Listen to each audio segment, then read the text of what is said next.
Il est 13 h, vous êtes sur RTI 1, bonjour et bienvenue. Les titres de votre journal. Moussa Sanogo, le ministre auprès du Premier ministre chargé du budget et du portefeuille de l'État, était cette semaine face aux députés membres de la Commission des affaires économiques et financières de l'Assemblée nationale. Au centre des échanges, 3 projets de loi. Nous en parlerons en tout début de journal avec Mahama Traoré. Depuis quelques jours, le vice-président du comité permanent de l'Assemblée populaire nationale de Chine est en visite officielle en Côte d'Ivoire. Entre autres rencontres prévues au cours de cette visite de travail, Yu Weiyua a été reçu à la permanence du Sénat à Abidjan, où les échanges ont porté sur la diplomatie parlementaire entre la Chine et la Côte d'Ivoire. Le coup d'envoi de la campagne électorale en Algérie a été donné dimanche 17 novembre. Aujourd'hui donc, elle va durer jusqu'au 12 décembre, date de l'élection. Et ce, malgré les manifestations populaires pour demander l'arrêt du processus électoral et le départ de l'ensemble de l'équipe en place. Les candidats, eux, ont signé une charte d'éthique des pratiques électorales. Le gouvernement, à travers le ministère de la Promotion de la Jeunesse et de l'Emploi des Jeunes, poursuit son action au plus près des jeunes de Côte d'Ivoire pour améliorer leur employabilité en vue d'une insertion professionnelle stable. La question de l'obtention d'un stage reste l'une des grosses difficultés auxquelles sont confrontés les jeunes diplômés. Pour répondre à cette préoccupation, le programme national de stage et d'apprentissage a été lancé le 4 novembre dernier. Sur la période 2019-2020, il est prévu 150 000 opportunités de stage en faveur des jeunes. Pour en parler, nous avons invité le ministre Mamadou Touré qui nous a rejoint en plateau. Bonjour, monsieur le ministre. Bonjour. Bienvenue sur notre plateau. Merci de nous avoir invités. Les choses vont dans le bon sens, monsieur le ministre? On essaie de faire avancer les choses. D'accord, on en parlera dans un quart d'heure. Dans 30 minutes, pendant un quart d'heure. À tout à l'heure, monsieur le ministre. On ouvre ce journal à l'hémicycle. Le ministre chargé du budget et du portefeuille de l'État y était cette semaine face aux députés membres de la Commission des affaires économiques et financières de l'Assemblée nationale, Moussa Sanogo, et les parlementaires ont échangé sur 3 projets de loi, notamment celui du règlement du budget de l'État pour la gestion 2018. Mahama Traoré y a assisté, il nous en parle maintenant. 73 milliards de dépenses fiscales consenties, c'est la conséquence du régime fiscal et douanier que l'État entend accorder à l'avenantiste de la réalisation de la phase 4 de la centrale thermique au gaz naturel d'Azito. Le projet de loi d'ordonnance pris en ce sens a été validé ce jeudi par les députés membres de la Commission des affaires économiques et financières. Selon le ministre du Budget, cette mesure vise à doter cette centrale de 253 MW supplémentaires afin de répondre aux besoins croissants en énergie électrique du pays. Autre projet de loi d'ordonnance adopté après débat, celui instituant des mesures incitatives spécifiques aux investissements réalisés dans le secteur de la transformation agricole. Ces mesures concernent des octrois de crédits d'impôt et d'exonération de droits de douane en faveur des transformateurs d'anacarde sur une durée de 5 ans. La meilleure façon, en fait, de garantir une rémunération optimale, décente aux travailleurs, c'est de faire en sorte qu'il y ait davantage de valeur à son produit. Et ça passe notamment par la transformation. Tant que nous continuerons d'exposer des produits bruts, on aura en fin de course des rémunérations qui sont relativement faibles et qui ne permettront pas de distribuer suffisamment de ressources aux producteurs.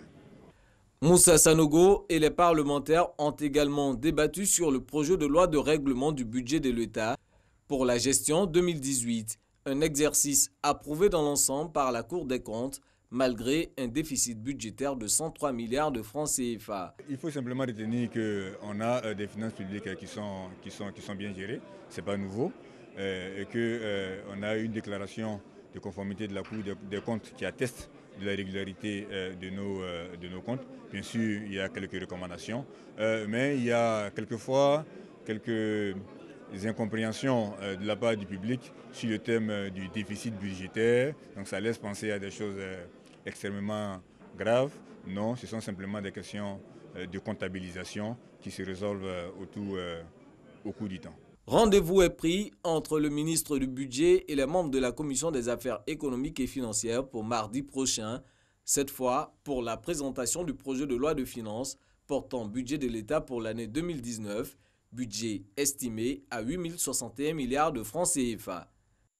On va rester dans les locaux de l'Assemblée nationale. Je vous le disais en titre, depuis quelques jours, le vice-président du comité permanent de l'Assemblée populaire nationale de Chine est en visite officielle en Côte d'Ivoire. Au cours de cette visite de travail, Yu Weihua a été reçu par Amadou Soumaoro, le président de l'Assemblée nationale, au centre des échanges, le renforcement des relations entre leurs deux pays. Éric Gorébi.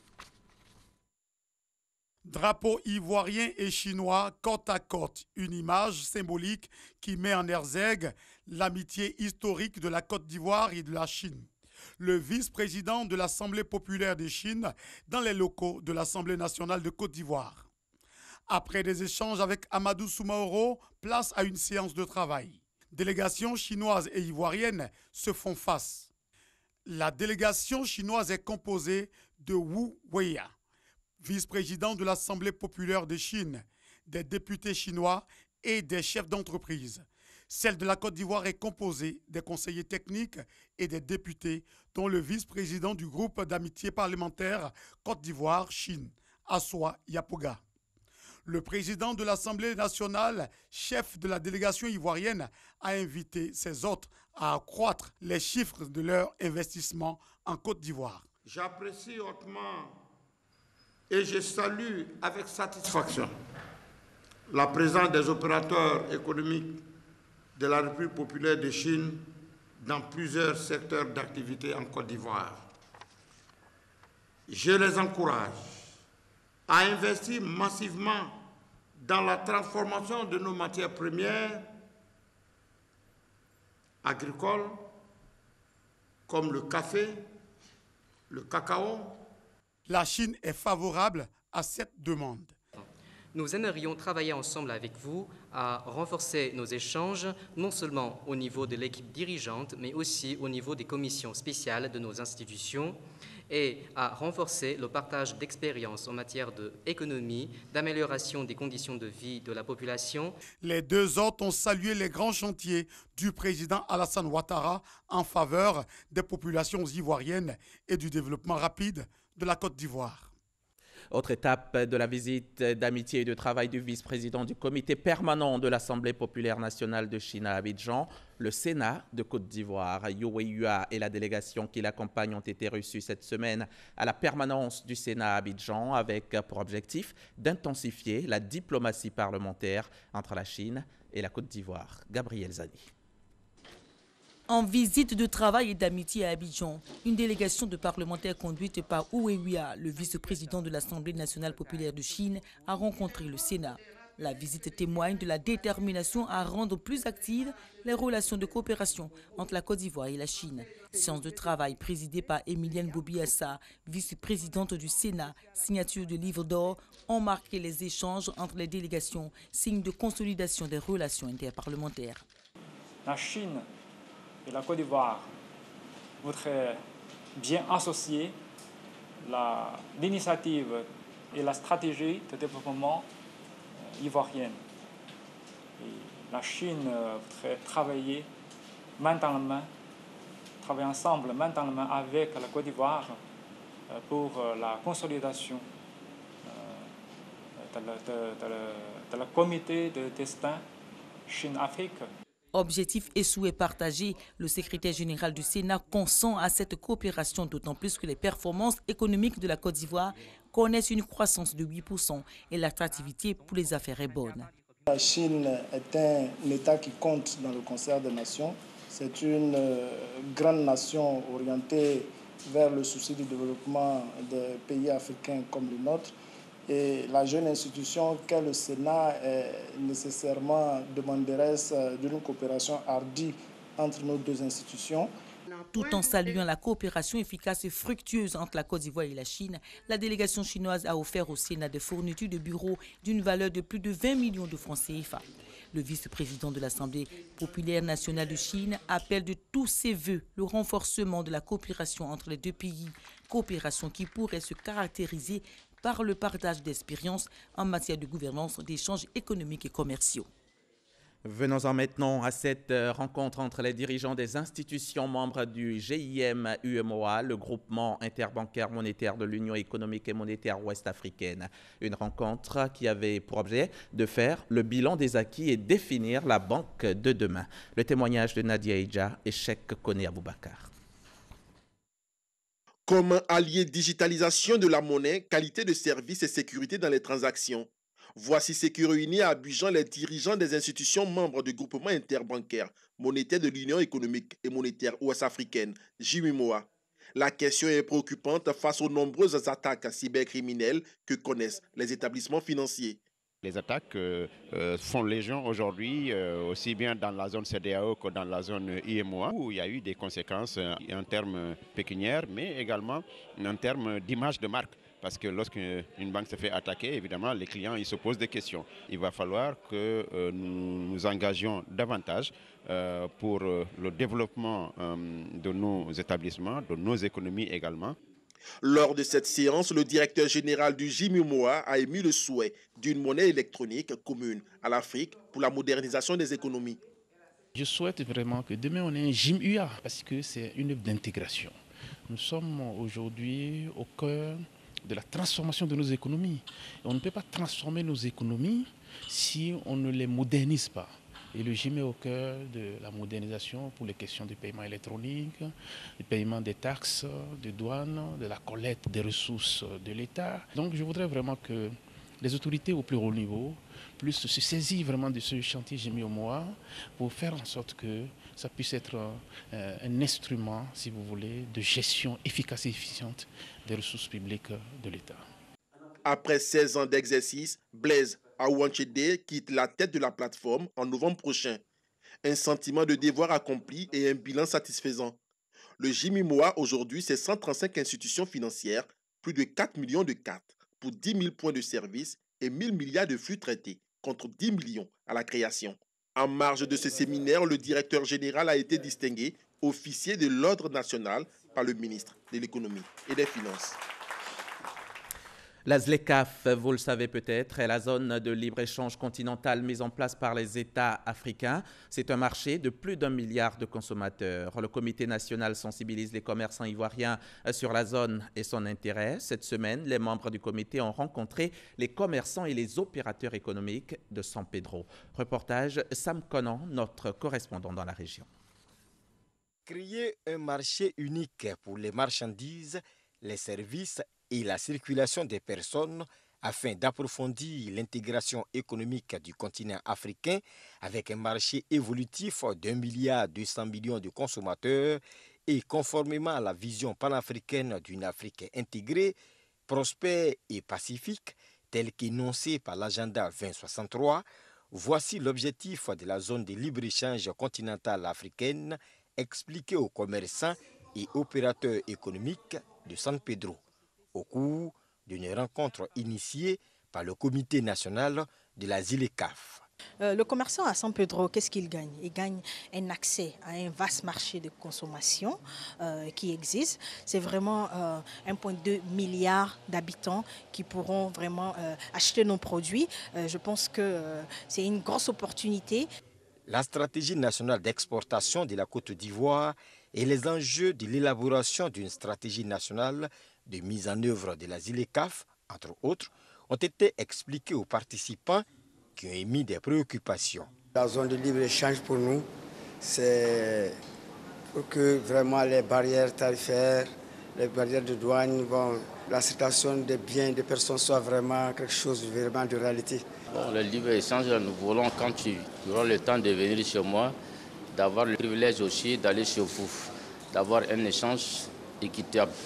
Des préoccupations qui seront prises en compte au cours d'un séminaire de validation du document final de la stratégie de mise en œuvre de la zone de libre-échange continentale africaine prévue en début du mois de décembre prochain. Une mission de 30 entreprises ivoiriennes vient de rentrer de Monrovia au Libéria et Jean-Marie Aka, le président du patronat ivoirien, sont dit satisfaits. Un mémorandum d'entente a été signé entre la PME ivoirienne et libérienne, l'objectif étant d'avoir un meilleur partenariat entre elles. Le compte-rendu de Lanciné Bakayoko, de retour de Monrovia. En dépit des énormes potentialités économiques libériennes, les échanges commerciaux avec la Côte d'Ivoire restent moins dynamiques à cause du manque d'informations. Cette mission de prospection initiée au Libéria par la Confédération générale des entreprises de Côte d'Ivoire sonne donc comme le réveil des deux parties. Nous avons choisi de venir au Libéria parce que nous estimons qu'il est temps que les relations économiques entre nos deux pays passent à la vitesse supérieure, vu la proximité des deux pays. En effet, le peuple libérien et le peuple de Côte d'Ivoire ne partagent pas seulement une frontière, ils partagent également la langue pour les populations frontalières, mais aussi et surtout une culture, celle de l'hospitalité ou de la résilience face aux périls de la vie. Ce voyage d'immersion est effectué par une trentaine d'entreprises issues de tous les secteurs d'activité. Mais les plus représentés sont l'agro-industrie, l'agroalimentaire, l'industrie manufacturière, les BTP, les TIC, le transport, la finance et la santé.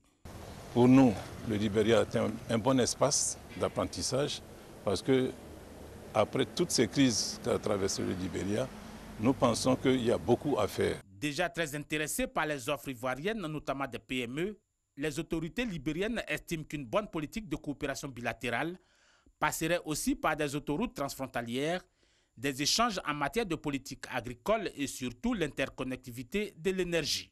Vous êtes les bienvenus ici au Libéria. Nous avons besoin de vous pour transformer notre pays. Parce qu'après la guerre que nous avons vécue, nous cherchons à transformer le potentiel. Tous les domaines sont concernés. Mais vous avez pu le voir que nous manquons de l'électricité. Aidez-nous à devenir comme la Côte d'Ivoire. Nous avons beaucoup parlé. Les discours, ça suffit. Passons maintenant aux actions. Le Libéria est un gisement d'opportunités à exploiter. Chers collègues ivoiriens, nous vous attendons. Le gros défi pour mettre en confiance les investisseurs ivoiriens reste l'amélioration du climat des affaires. On revient en Côte d'Ivoire. C'est un coup de pouce salutaire pour les femmes du Haut-Sassandra. Belmonde Dogo vient de faire une contribution essentielle à leur autonomisation. La secrétaire d'État leur a offert du matériel et des intrants agricoles d'une valeur totale de 85 millions de francs CFA. Mamadou Kwasi depuis Zokogbe dans le Haut-Sassandra. Elles sont quotidiennes dans les champs pour les cultures vivrières et maraîchères, mais aussi pour d'autres cultures pérennes. Mais que de difficultés rencontrées par ces femmes qui exercent de façon rudimentaire. Le gouvernement se dit conscient de cette situation. À l'occasion de la célébration de la journée mondiale de la femme rurale à Zokogbe, les femmes du Haut-Sassandra, à l'image de leurs sœurs de plusieurs régions de Côte d'Ivoire, sont soulagées. Elles bénéficient d'intrants et d'importants matériels agricoles. Matériels constitués entre autres de motoculteurs, de broyeuses polyvalentes, de décortiqueuses, de tricycles et de motopompes. Des dons d'une valeur de 85 millions de francs CFA qui viennent soulager ces femmes engagées pour leur autonomisation. Les mots nous manquent. Nous remercions le président de la République et ses envoyés. Puisque tous ceux qu'on nous envoie aujourd'hui, on paye au marché. Et aujourd'hui, on a eu ça cadeau. Vraiment, notre vie a changé déjà. Pour la secrétaire d'État chargée de l'autonomisation de la femme, ce don vient concrétiser la volonté du gouvernement à réduire la pénibilité du travail des femmes. C'est la manière pour le gouvernement de contribuer à l'autonomisation de la femme, la manière pour le gouvernement de dire qu'elles ne sont pas les oubliées du gouvernement, mais elles sont le maillon essentiel et elles sont une source précieuse pour l'État de Côte d'Ivoire. En plus des femmes du monde agricole, celles exerçant dans le commerce du poisson, surtout celles de Guessabo, dans la région du Haut-Sassandra, sont bénéficiaires des dons du gouvernement. Des dons pour permettre à ces femmes de se prendre en charge et de soutenir valablement leurs différentes familles. Reportage signé Mamadou Kwasi depuis la région du Haut-Sassandra. La région du Hambol se prépare, elle, à recevoir dans une dizaine de jours le président Alassane Ouattara pour une visite d'État. La région du Hambol qui bénéficie pleinement du programme social du gouvernement. Côté électrification, elle est parmi les mieux servies. D'un taux d'électrification de 12% en 2011, 94% de la région est aujourd'hui électrifiée et le travail se poursuit. Suivons le constat de Soro Corona de RTI Boaki. Foro, l'un des derniers villages de la commune de Katiula à être connecté au réseau électrique national en cette année 2019. Une action du gouvernement qui limite ainsi des drames dans ce village peuplé de plus de 3000 âmes. La nuit même, on ne pouvait pas se promener. Puis, il y avait les morsures de serpents. Nous avions eu 2 cas de décès par manque d'électricité. Kationo, village de la sous-préfecture de Frouna, est électrifié depuis les années 1980. Les poteaux en bois cèdent sous le poids de l'âge. Ces poteaux sont donc remplacés par des poteaux en béton, d'où la joie des populations. Les poteaux en bois, ça tombe. Ça tombe et puis ça peut tomber sur quelqu'un. Maintenant, si c'est ces poteaux en béton là, en tout cas, moi je crois que c'est très propre. De 12% des villages électrifiés avant 2011, la région du Hambol bénéficie aujourd'hui d'une couverture de 94% en électricité. À partir de 2011, il y a eu un projet d'électrification au plan national. Et Frouna a bénéficié de ces projets-là.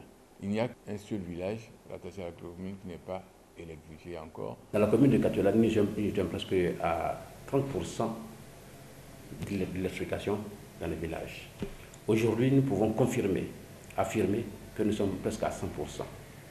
Tous les villages de la commune sont électrifiés. Les campements où il n'y a pas d'électricité, il y a des poteaux solaires qui sont mis pour permettre aux élèves d'étudier sainement. Il y avait 38 villages électrifiés sur 301 villages. Donc aujourd'hui, le Hambol, c'est 283 localités électrifiées et ou en programme. De sorte qu'il reste 18 localités qui seront électrifiées entre 2020 et 2025. Cet outil de développement est aujourd'hui un atout économique pour les populations de la région du Hambol. L'énergie électrique s'améliore de façon significative le quotidien des populations. Et ne serait-ce qu'avoir accès à l'information, ne serait-ce que pour permettre aux enfants de pouvoir étudier sur place. C'est la conservation des médicaments dans les centres de santé de premier contact qui sont construits aussi dans la région. Voilà autant de choses que l'électricité permet d'avoir, que les populations ont tout naturellement et elles sont très satisfaites. Avec l'électrification de notre village, nous les femmes, nous poussons un ouf de soulagement. On se lève tôt pour balayer la cour. On a du poisson frais sur place et un moulin à notre disposition. La route internationale passe juste devant le village. Avec la lumière, on peut vendre jusqu'à minuit. En 9 ans de gouvernance du président Alassane Ouattara, la région du Hambol a fait un bond quantitatif en matière d'électrification villageoise. Nouvelle électrification, renforcement de l'existant et extension de l'électricité dans les nouveaux quartiers. Des actions et efforts du gouvernement pour électrifier la quasi-totalité des villages de cette région. Cette visite d'État dans la région du Hambol sera l'occasion pour le chef d'État d'annoncer d'autres projets pour le développement de cette localité. La prochaine présidentielle en Côte d'Ivoire, c'est en octobre 2020, dans moins d'1 an. Elle sera juste et transparente, à en croire le président de la commission électorale indépendante. Coulibaly Kuibière l'a assuré cette semaine à l'occasion d'un panel qu'il animait à l'intention des journalistes et blogueurs professionnels. Michel Digré y était pour RTI 1, sans reportage. C'est une formation qui devrait permettre aux journalistes de mieux s'imprégner du mode opératoire du processus électoral. Mais très vite, le cours magistral s'est mué en conférence de presse. Actualité oblige, les journalistes voulaient plutôt être rassurés sur l'impartialité de la nouvelle commission électorale indépendante. La CEI va sereinement exécuter sa mission. Ne vous en faites pas pour cela. On nous met la pression, mais nous allons faire les choses conformément aux règles de l'art sans mettre le feu à notre beau pays. Et c'est dans l'intérêt de chaque famille. Coulibaly Kuibière se dit prêt à proclamer les résultats justes, quels que soient les cas de figure. Le candidat qui aura recueilli le maximum de suffrages, de l'assentiment du peuple, c'est celui-là qui va gagner. Maintenant, s'il est du pouvoir, tant mieux. Mais s'il n'est pas du pouvoir, tant pis. Parce que ma mission n'est pas de regarder à la nature ou à l'origine du candidat, mais plus simplement à savoir le suffrage que chaque candidat a recueilli. Les initiateurs de cet atelier sont satisfaits. Vous avez vu les questions qui fusaient de tout part, de tout ordre, avec les réponses qu'il a eu à donner, avec beaucoup de dextérité, avec beaucoup d'enthousiasme, aussi avec beaucoup de clarté. Nous pensons que les journalistes ont beaucoup été édifiés sur la CEI.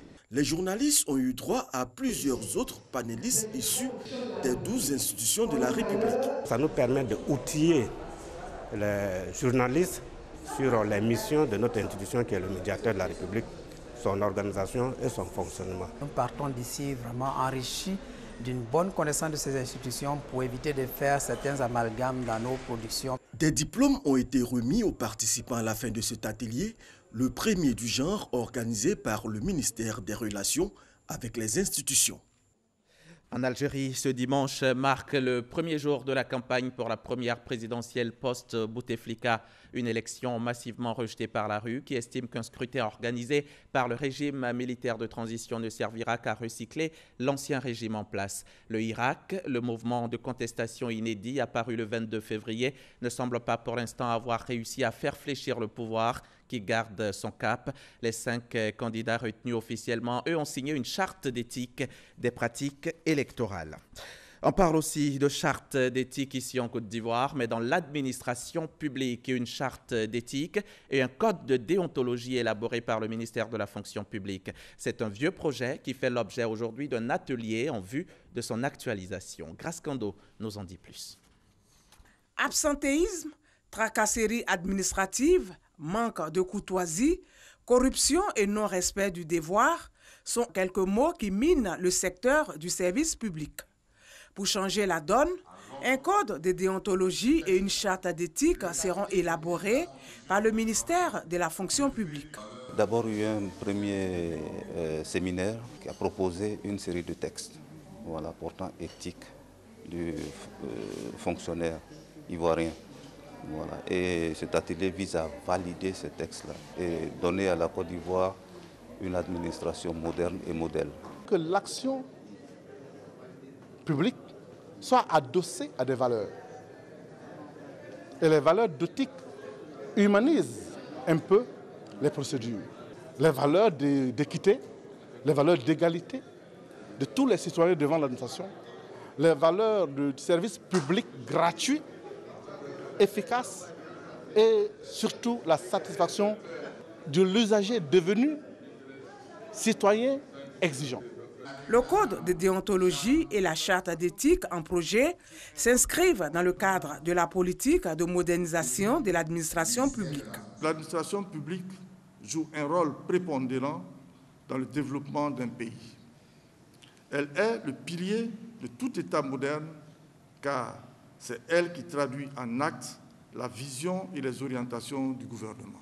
C'est pourquoi il incombe à l'État de prendre la pleine mesure des nouveaux défis imposés par la construction d'une administration performante et compétitive. Après validation, ce code de déontologie du service public sera soumis au président de la République pour signature. On parle football dans ce 13h. Les éliminatoires de la CAN 2021 ont démarré et la Côte d'Ivoire débute par une victoire. Hier, les éléphants ont battu le Niger à domicile lors de la première journée, 1-0. Franck Kessié a inscrit le seul but de la rencontre sur pénalty. Les éléphants, champions d'Afrique en 2015, se déplacent donc en Éthiopie le 19 novembre prochain. Les Nigériens, eux, recevront Madagascar le même jour. Place maintenant au magazine du dimanche, votre rendez-vous hebdomadaire. Aujourd'hui, c'est le ministre de la Promotion de la Jeunesse et de l'Emploi des Jeunes qui est avec nous. Merci encore, monsieur le ministre, d'avoir répondu à notre invitation, d'avoir bousculé votre agenda pour nous rejoindre en plateau ce dimanche. On suit d'abord ce reportage et après, on en parle. D'accord. Le gouvernement ivoirien a inscrit la question de l'insertion professionnelle des jeunes au rang de ses priorités. Pour traduire sa volonté d'adresser efficacement cette question de l'emploi des jeunes, le gouvernement a créé par ordonnance l'Agence nationale pour l'insertion et l'emploi des jeunes, dénommée Agence Emploi Jeunes, dont la mission principale est de concevoir et de mettre en œuvre des stratégies de promotion de l'insertion professionnelle et de l'emploi des jeunes. Dans le cadre du programme social du gouvernement, l'AS 4 concerne l'autonomisation des jeunes et des femmes. Dans la mise en œuvre de ce pan du PS-Gouv, le ministère de la Promotion de la Jeunesse, de l'Emploi des Jeunes a initié plusieurs programmes pour relever le défi de l'employabilité des jeunes. D'où le lancement des guichets emploi en août dernier pour rapprocher les jeunes des opportunités d'insertion. Il y a eu aussi l'opération Agir pour les jeunes qui vise à financer 19 500 jeunes. D'ici la fin novembre, ces jeunes percevront leur chèque. L'opération Permis de conduire est également en cours. Depuis le 4 novembre, le gouvernement a lancé le programme national de stage et d'apprentissage en faveur de 200 000 jeunes. Sur un objectif de 500 000 opportunités d'insertion à cette date, ce sont 346 000 opportunités déjà mobilisées pour la période 2019-2020. Merci à vous, Ouattara Amadou Walter. Monsieur le ministre, on parle de programme national de stage et d'apprentissage en faveur des diplômés. Qu'est-ce que ça veut dire? Mais c'est un programme qui vise à donner des opportunités de stage à des jeunes diplômés ou à des jeunes qui sont en instance donc, de validation de leur diplôme et ou qui s'adresse aussi à des jeunes qui ont un intérêt à se mettre en apprentissage, c'est-à-dire ces jeunes déscolarisés qui ont besoin donc d'une opportunité donc, de formation et d'apprentissage afin donc de réintégrer le tissu économique. Et à ce niveau, vous avez pour les stages deux éléments essentiels. Vous avez les stages de validation des diplômes qui s'adressent essentiellement à des jeunes diplômés.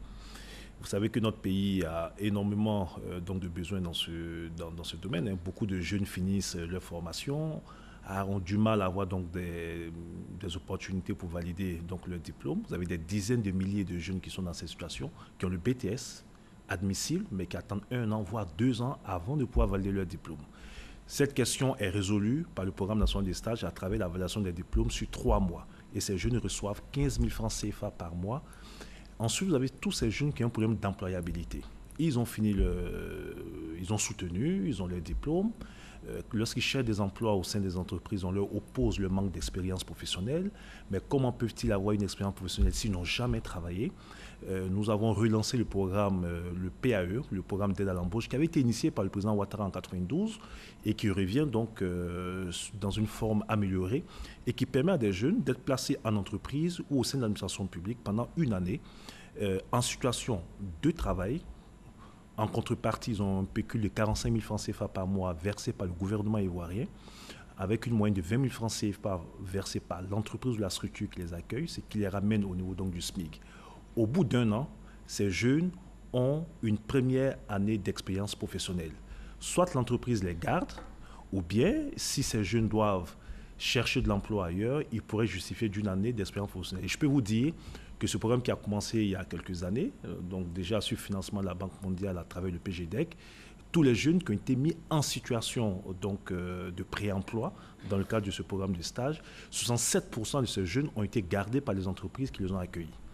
D'accord. On va revenir sur le programme national de stage et d'apprentissage. Est-ce qu'il y a de l'espoir pour ces jeunes diplômés? Est-ce que cela peut aboutir quand même à un premier emploi? Mais je vous dis que 67% aujourd'hui, après évaluation et conjointe avec la Banque mondiale, 67% des jeunes déjà en situation de pré-emploi, donc stage pour travailler, ont eu leur premier emploi au bout donc, de leur programme donc, de stage. Je veux dire au sein de l'entreprise dans laquelle ils... Mais bien sûr, les 67% de jeunes ont été gardés donc, par l'entreprise. D'accord. Le premier programme à être lancé par vous, votre département, c'était donc les guichets emploi pour approcher les jeunes des opportunités d'insertion. 3 mois après, aujourd'hui, quel bilan vous en faites? Écoutez, nous sommes satisfaits parce que les guichets emploi visaient à régler un problème.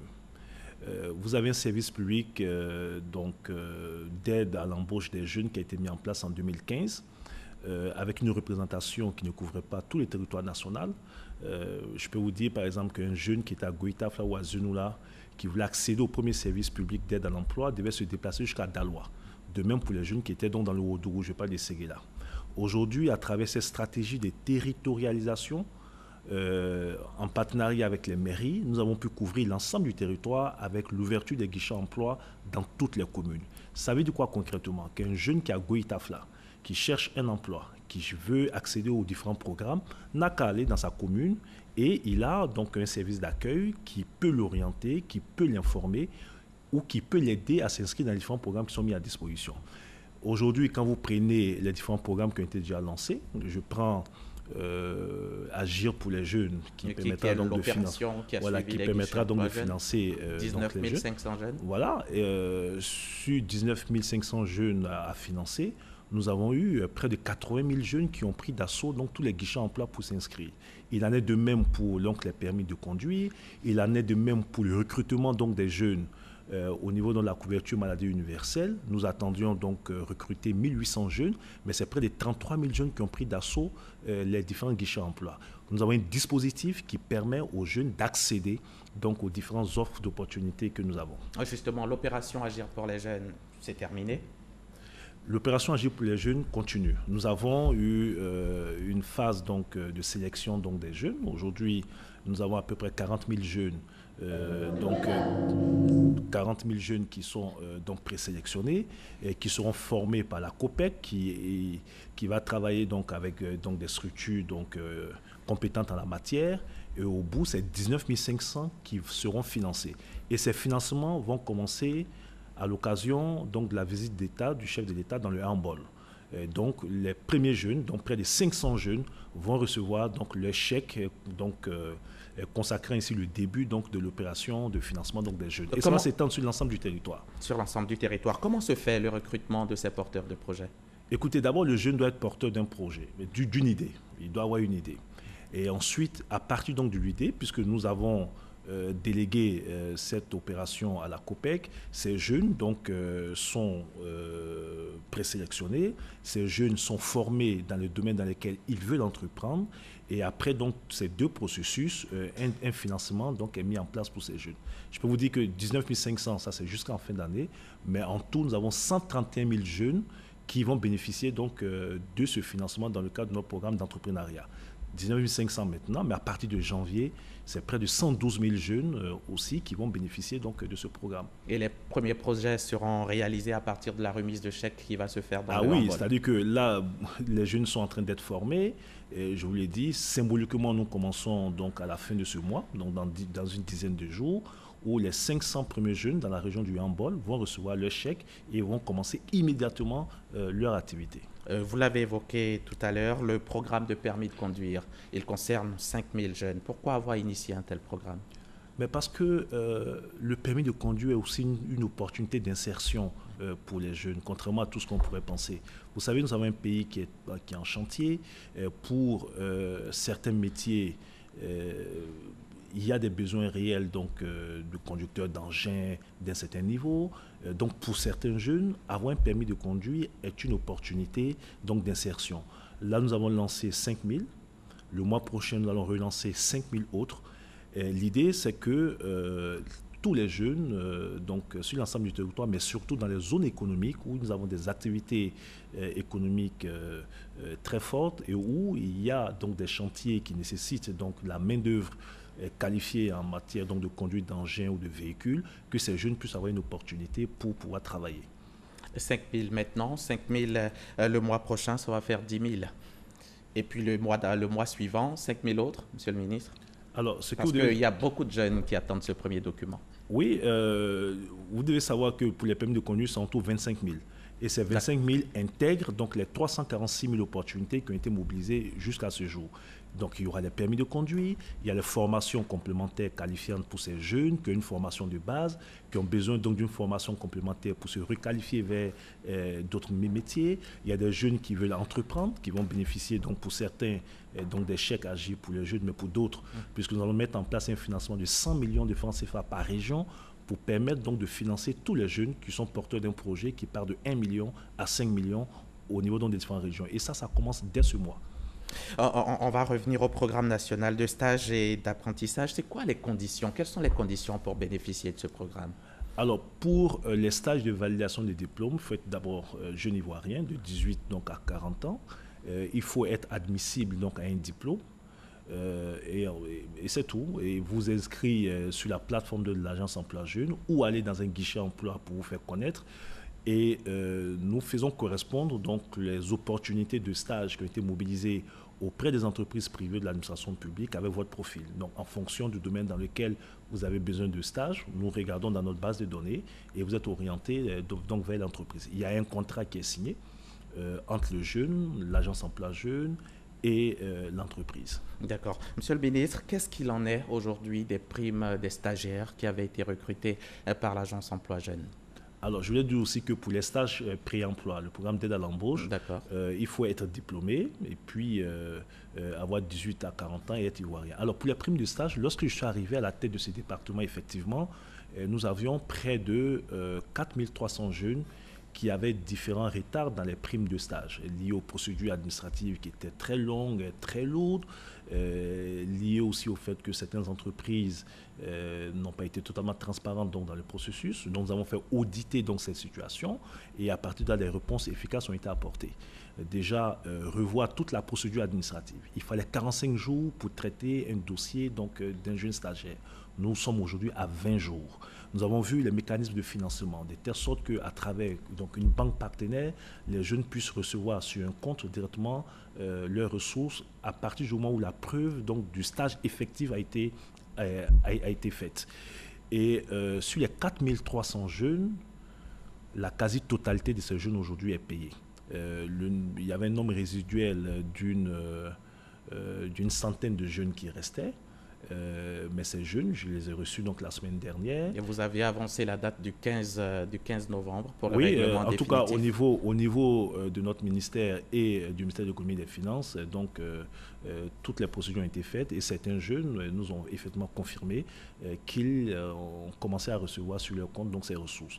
Et ça, pour nous, c'était important donc d'évacuer ce problème avant le lancement du programme national de stage qui intervient dans un contexte nouveau, avec un mécanisme nouveau, plus simple, plus transparent et permettant donc aux jeunes d'avoir des stages et d'avoir donc une rémunération pour les stages. Et il y a une certaine presse qui avance que tous ces jeunes-là qui bénéficient de tous les programmes que vous initiez sont proches de vous, de votre parti. Vous en dites quoi? Bon, écoutez, moi je pense qu'il y a des questions qui ne devaient pas être forcément politisées. C'est vrai que dans notre pays, tout est fortement politisé. Je pense que la question de l'insertion des jeunes est suffisamment importante, aussi bien pour notre pays que pour notre continent. Et les enjeux sont tels qu'il faut éviter donc de tout politiser. Aucun jeune, en tout cas depuis que je suis à la tête de ce département, aucun jeune n'est recruté sur une base politique. Et je mets au défi quiconque. Ces jeunes qui sont recrutés ne le sont pas dans l'opacité. J'ai demandé systématiquement à mes équipes de publier la liste de tous les jeunes qui bénéficient donc de nos programmes. Les 19 500 jeunes d'Agir pour les jeunes ont la liste disponible. Les 1800 jeunes qui ont été recrutés pour la couverture maladie universelle, la liste a été rendue publique. Pour le programme de stage, dès demain lundi, c'est près de 3000 jeunes stagiaires que nous venons de recruter. De tous les bords? Non, c'est même pas une question de bord. Le bord ne nous intéresse pas. Il faut être ivoirien, il faut avoir 18 à 40 ans. On ne demande pas à quelqu'un de prouver son ethnie ou sa région. Dire que les conditions politiques sont prises en compte, je dis c'est pas vrai. Et ces jeunes sont là, mais vous pouvez aller les voir, ils vont témoigner. Voilà. Et cette question, je vous la poserai toutes les fois que je vous rencontrerai. Pourquoi c'est seulement à quelques mois de l'élection présidentielle qu'il y a autant d'engouement? Mais pourquoi vous voulez tout lier? Mais pourquoi vous voulez tout lier aux élections? Parce que c'est ce qui est vu, c'est le constat fait, monsieur le ministre. Est-ce que parce qu'il y a des élections, on doit arrêter de travailler? Non. Moi, j'ai été nommé à la tête de ce département en juillet 2018. Une feuille de route m'a été donnée par le Premier ministre et le Président de la République. Faire en sorte que le maximum de jeunes dans notre pays aient des opportunités. Et ma feuille de route est définie. Et je m'attache avec l'équipe que je dirige à faire en sorte que les différents objectifs qui nous ont été assignés dans le cadre du programme social du gouvernement puissent être atteints. Le reste, ce n'est pas important. D'accord. Un pays ne doit pas s'arrêter parce qu'il y a une élection. On doit pouvoir travailler tous les jours, indépendamment donc du calendrier électoral. On doit pouvoir travailler pour nos concitoyens. D'accord, monsieur le ministre, c'est noté. Dans le cadre de la CEMU, la couverture maladie universelle, il y a 1800 jeunes qui ont été recrutés. Ils devraient prendre fonction à partir du 1er octobre passé. Qu'est-ce qu'il en est aujourd'hui? Alors, le processus a commencé. Les jeunes ont été recrutés par l'Agence Emploi Jeunes. Ensuite, les contrats de ces jeunes devaient être signés. L'Agence Emploi Jeunes a signé les contrats donc, de ces jeunes. Le ministère de la Santé, à travers les directeurs régionaux et directeurs départementaux, devait aussi signer, puisque c'est une signature tripartite, le jeune, l'Agence Emploi Jeunes et le ministère de la Santé. Ça a été fait.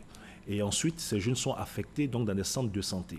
Donc ce processus est en cours et certains jeunes qui ont déjà eu leur affectation, qui ont déjà pris fonction, ont eu les premiers salaires.